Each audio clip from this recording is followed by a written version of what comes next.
ମୁଁ ବର୍ତ୍ତମାନ ରଙ୍ଗମହଲ ଛାଡ଼ୁଛି।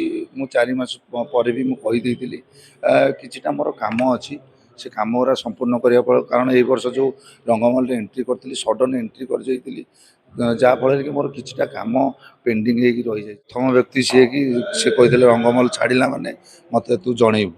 ତେଣୁକରି ଦେଖନ୍ତୁ, ମାନେ ସବୁ ପ୍ରକାର କାମ ମଣିଷ ଜୀବନରେ ସବୁ ପ୍ରକାର ମାନେ ବାଧାବିଘ୍ନ ଥାଏ, ବହୁତ ବିଜନେସ୍ ବି ପେଣ୍ଡିଂ ହେଇ ପଡ଼ିଛି। ସେ ମୁଁ ଯାତ୍ରାରେ ତ ପୁରାପୁରି ସମ୍ପୂର୍ଣ୍ଣ ଭାବେ ନୂଆ କହିବାକୁ ଗଲେ ଅତ୍ୟୁକ୍ତି ହେବନି। 9 ମାସ ହେବ। 9 ମାସ ଭିତରେ ମୁଁ ଏଇ ଯାତ୍ରାର ଏଇଟା ହେଉଛି ତୃତୀୟ ଆୱାର୍ଡ଼। ଯାଉ 9 ମାସ ଭିତରେ 3ଟା ଆୱାର୍ଡ଼ ପାଇଛି, ସେଇଟା ହିଁ ମୋ ପାଇଁ ଗୋଟେ ବହୁତ ବଡ଼ ଭାଗ୍ୟର କଥା। ସେଥିପାଇଁ ଶ୍ରେୟ ଦେବି ସତ୍ୟଜେନା ସାର୍ଙ୍କୁ, ଯିଏକି ମୋତେ ଫିଲ୍ମ ପ୍ଲାଟଫର୍ମରୁ ଆଣିକି ଯାତ୍ରାରେ ଦୁନିଆରେ ମୋତେ ପାଦ ଥାପିବାର ସୁଯୋଗ ଦେଇଥିଲେ। ତ ତା ସହିତ ଦର୍ଶକ ବନ୍ଧୁମାନଙ୍କର ଯେଉଁ ଭଲ ପାଇବା, ମୁଁ କେବେ ସ୍ୱପ୍ନରେ ଭାବି ବି ନଥିଲି ଏତେ ଢେର ସାରା ଭଲ ପାଇବା ମିଳିବ ବୋଲି। ଯାତ୍ରାରେ ଏତେ ସାରା ଢେର ସାରା ମାନେ ଏତେ ଫ୍ୟାନ୍ସ ହେଇଯିବ ବୋଲି ମୁଁ କେବେ ବି ଭାବି ନଥିଲି ସ୍ୱପ୍ନରେ।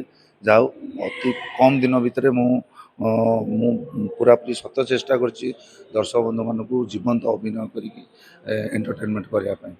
ଭାଇ ଆଜି ନ୍ୟୁଜ୍ ଅଛନ୍ତି, କାହ୍ନା ଅଛନ୍ତି, ଆପଣ ଅଛନ୍ତି, କ୍ଷିତିଶ ଅଛନ୍ତି, ସବୁ ଖଳନାୟକ ଏଇଠି ଅଛନ୍ତି। ମିଶିଲେ ନା ମିଶିନାହାନ୍ତି? ହଁ, ବହୁତ ଖୁସି ଅଛି, କାରଣ ଆମେ ସବୁ ଆପଣମାନେ ହିଁ ଖାଲି ଡିଫରେଣ୍ଟ ଫିଲ୍ କରାନ୍ତି, କିନ୍ତୁ ଆମେ ସବୁ ଆମେ ସମସ୍ତେ ବି କେତେବେଳେ କେମିତି ଗୋଟେ ଗୋଟେ ଜାଗାରେ ମାନେ କଥାବାର୍ତ୍ତା ହଉ, ବସୁ। ଆମ ଭିତରେ ଭଲ କୋଅପରେଟ୍। ମାନେ କୋଟି କୋଟି ଡବଲ କୋଟି ଏମିତି ରେକର୍ଡ ଭାଙ୍ଗିଲା, ଆପଣ ଭାବୁଛନ୍ତି କି ଯେ ରଙ୍ଗମହଲ ଆପଣଙ୍କୁ ଚାନ୍ସ ଦେଲା ପରେ ଏମିତି ହେଲା ବୋଲି? ନା, ସେମିତି କିଛି ନାହିଁ। ସେଇଟା ହେଉଛି, ଦେଖନ୍ତୁ, ଯେଉଁ ଗୋଟେ କହାବତ ଅଛି, କଷ୍ଟ କଲେ କୃଷ୍ଣ ମିଳିବ। ଏମିତି ବି ଦେଖନ୍ତୁ, କଷ୍ଟ କଲେ ଏମିତି ଗୋଟେ ଆର୍ଟିଷ୍ଟ ଅଛନ୍ତି ଯାତ୍ରାରେ, ମାନେ 10 ବର୍ଷ 12 ବର୍ଷ କାମ କରିକି ବି ତାଙ୍କୁ ଖଣ୍ଡଗିରିରେ ଚାନ୍ସ ମିଳୁନି। କିନ୍ତୁ ଯାଉ କଷ୍ଟ ସହିତ ଲକ୍ ସାଥ ଦେବାର ଅଛି। ଗୋଟେ ଲୋକକୁ ଯେତେବେଳେ ଲକ୍ ସାଥ ଦେବ, ସେତେବେଳେ ସେ ଲୋକ ନିଶ୍ଚିତ ଭାବରେ ଉପରକୁ ଉଠିବ। ତେଣୁକରି ଯାଉ ମୋର ସେଇଟା ଗୋଟେ ସୌଭାଗ୍ୟ। ପ୍ରଥମରେ ଏଣ୍ଟ୍ରି କରୁ କରୁ ମୋତେ ଖଣ୍ଡଗିରି ଭଳିଆ ଷ୍ଟେଜରେ ମୋତେ ଅଭିନୟ କରିବାର ସୁଯୋଗ ମିଳିଛି। ଆଉ ଯେଉଁ ବହି ବି କରିଛୁ ସେଇଟା ବି ପ୍ରଥମ ସ୍ଥାନ ଅଧିକାର କରିଛି। ଆଉ ସେଇଟା ହିଁ ମୋ ପାଇଁ ଗୋଟେ ସୌଭାଗ୍ୟ। ନା, ମୁଁ ବର୍ତ୍ତମାନ ରଙ୍ଗମହଲ ଛାଡ଼ୁଛି।